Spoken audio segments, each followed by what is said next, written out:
बिस्मिल्लाहिर्रहमानिर्रहीम।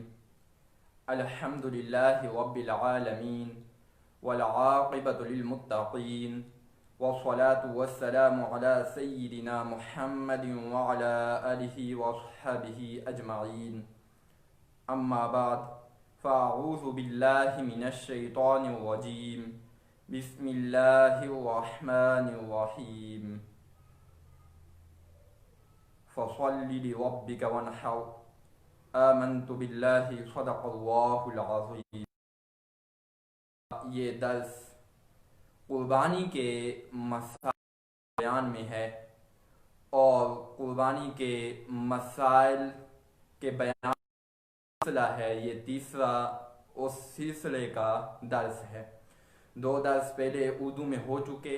अरबी के अंदर फ़कीर ने 3 दुरूस बयान कर दिए थे। वो अहले अरब के लिए थे, अहले अजम के लिए नहीं थे। और उन 2 दुरूस में तफसीलन बयान कर दिया गया कि किस पर कुर्बानी वाजिब है, कुर्बानी क्या है, ज़बीहा क्या होता है, ज़िबहा क्या होता है, ज़बहा क्या होता है, कुर्बानी जो है उसके लिए शराइत क्या होती हैं, कुर्बानी किस शख्स पर वाजिब होती है, कुर्बानी वाजिब होने के लिए शराइत क्या होती हैं, और इसके अलावा जो है वो तफसीलन मसाइल को बयान कर दिया गया है पहले दुरूस में। और आज ये उन दुरूस का तीसरा दर्स है, कुर्बानी के मसाइल के बयान का तीसरा दर्स है। फ़कीर ने की थी कि नहीं देखा गया कोई ऐसा शख्स हो जो बयान कर रहा हो, जो ये मसाइल ज़रूरिया हैं, ये भी शरीयत का हिस्सा है मसाइल, ताकि लोगों तक पहुँचें ये बातें और उनको पता हो कि शरई मसाइल क्या हैं, उन पर क्या वाजिब है और क्या फ़र्ज़ है, क्या वाजिब नहीं है। तो इस वजह से फ़कीर ने ये मसाइल बयान करने की ज़रूरत महसूस की और वो बयान किए जा रहे हैं। बहरहाल ये जो तीसरा दर्स है इसका रब्त भी पहले 2 दुरूस के साथ है। वो कोशिश करें जिन्होंने वो दुरूस नहीं देंगे, फिर ये दर्स समझने में उनको आसानी हो जाएगी। तो मसाइल बयान होते होते ये बयान हुआ था कि वक्त क्या है कुर्बानी का, किस वक्त कुर्बानी की जाएगी, किन अय्याम में कुर्बानी की जाएगी, तो उसके मुतालिक जो है वो मसाइल बयान हुए थे, मुकम्मल हुआ था दर्स सालिस। आज के मसाइल जो कुर्बानी के बयान किए जाएंगे उनका आगाज़ हो रहा है इससे कि जब कुर्बानी के शराइत पाए जाएं तो फिर हिस्से किस तरह होंगे और कैसे कैसे हिस्से बनेंगे, तो इनका जिक्र तफसीलन होगा और इनके अलावा मसाइल कुर्बानी का। तो याद रखें कि जब कुर्बानी के शराइत मज़कूरा पाए जाएं, जो फ़कीर ने शराइत बयान कर दिए थे, तो बकरी का ज़बह करना या ऊँट या गाय का 7वां हिस्सा वाजिब है।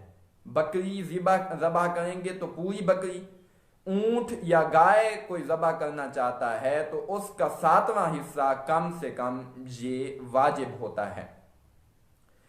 कुर्बानी गाय या ऊँट के 7वां हिस्सा से कम नहीं हो सकता, बल्कि ऊँट या गाय के जो शरीक होते हैं कुर्बानी के अंदर, जो शुरका होते हैं, उनमें से अगर किसी शरीक का 7वें हिस्सा से कम है, किसी शरीक का हिस्सा 7वें हिस्सा से कम है, तो किसी की कुर्बानी नहीं हुई। यानी जिसका 7वां हिस्सा या इससे ज्यादा है उसकी भी कुर्बानी नहीं हुई। मसलन गाय हैं, उनमें 7 शरीक हैं, गाय के 7 हिस्से किए जा रहे हैं, तो उनमें से एक शख्स ऐसा है जिसका एक हिस्सा मुकम्मल नहीं है, बल्कि वो 7 हिस्सों में से जो है वो आधा हिस्सा उसने रखा हुआ है, बाकी 6.5 हिस्से जो हैं वो और लोगों के हैं। तो इस सूरत में किसी की भी कुर्बानी नहीं होगी, बल्कि 7वां हिस्सा जो है वो लाजिम है जो कुर्बानी कर रहा है। मसलन गाय हो गई उसमें से।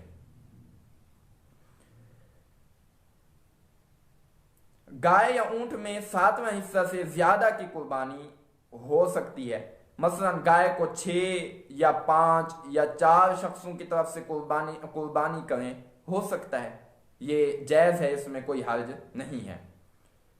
अच्छा, ये भी जरूरी नहीं कि जितने भी शुरका होते हैं, जो हिस्से हैं गाय के या ऊंट के, इनमें कि सब शुरका के हिस्से बराबर हों, बल्कि कम और ज्यादा भी हो सकते हैं। हाँ, ये मसला याद रखें कि ये जरूरी है कि जिसका हिस्सा कम है तो सातवां हिस्सा से कम ना हो।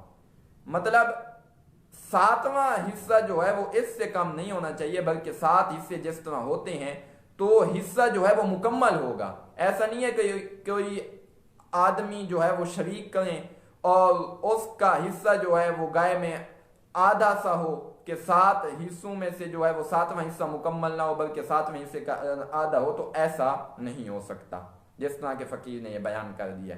तो अगर शुरका शरीक करने हैं गाय के अंदर या ऊंट के अंदर, तो इसका तरीक़ाकार यही है जो फकीर ने बयान कर दिया कि कितने शुरका होने चाहिए और कितने नहीं होने चाहिए, कितने शुरका हो सकते हैं, कितने नहीं हो सकते, और किसके लिए उन शुरका में से कितना हिस्सा होगा और कितना हो सकता है। शिरकत जब की जाए गाय के अंदर या ऊंट के अंदर, इनके हिस्सों के अंदर, गाय की कुर्बानी हुई तो जरूर है, शिरकत में गाय की कुर्बानी हुई है तो ये जरूरी है कि गोश्त वजन करके तकसीम किया जाए। ये बहुत ही ज्यादा अहम मसला है, इस पर अमल जो है वो बहुत मफकूद होता जा रहा है। इसका ख्याल करें, इस मसला पर जो भी बयान हो रहा है लाजमी एहतियात बरतें और लाजमी इस पर अमल करें, दूसरों को भी बताएं। बहुत लोग इस मसला से गाफिल हैं। शिरकत में गाय की कुर्बानी हुई तो जरूर है कि गाय की कुर्बानी के बारे में मसला बयान हो रहा है कि शिरकत में गाय की कुर्बानी हुई तो जरूर है कि गोश्त वजन करके तकसीम किया जाए, अंदाजा से तकसीम ना हो। ये मसला बहुत जरूरी है। गाय में कुर्बानी की शिरकत की गाय के गोश्त में शिरकत की जा रही है तो गाय के गोश्त की जो तकसीम होगी वो वजन के साथ होगी, अंदाजे के साथ नहीं होगी। आज क्या होता है, ऐसे है, एक बोटी उठा लीजिए, उसको एक तरफ रख दी, दूसरे को 2 तरफ रख दी, इस तरह 7 बोटियां जो अलग अलग रख दी और इसी तरह हड्डियां भी रख दी और जी वो हिस्से बन गए। तो ऐसा नहीं है, ये गलत तरीका है। वजन करके जो है वो 7 हिस्से तकसीम किए जाएंगे, क्योंकि हो सकता है कि किसी को ज्यादा या कम मिले और ये नाजायज है। यहां ये ख्याल ना किया जाए कि ज्यादा और कम हो जाएगा, किसी के पास गोश्त, किसी के पास ज्यादा चला जाएगा, किसी के पास कम चला जाएगा, तो हर एक उसको दूसरे के लिए जायज कर देगा, कह देगा कि अगर किसी को जायद पहुंच गया है, गोश्त ज्यादा पहुंच गया किसी तक, तो मुआफ किया। क्योंकि यहां अदम जवाज, जो जायज ये काम नहीं है कि अंदाजे के साथ गाय का गोश्त तकसीम किया जाए, ये शरअ का हक है और इनको इसके मुआफ करने का हक नहीं है।